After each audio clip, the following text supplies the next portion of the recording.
அவன் வசனத்தை பயன்படுத்தி பேசியிருக்கிறான்.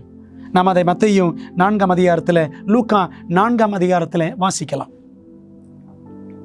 அன்பானவர்களே, ஆகவே சாத்தானுக்கு வேதம் தெரியுமா என்றால் நன்றாக தெரியும். அவனை இப்படியும் சொல்லலாம், வேதம் ஓதும் சாத்தான் என்று சொல்லலாம். அவனுக்கு வேதம் நன்றாக தெரியும். வேதத்தை நன்கு அறிந்த ஒரு மாணவன் சாத்தான் என்று சொல்லலாம்.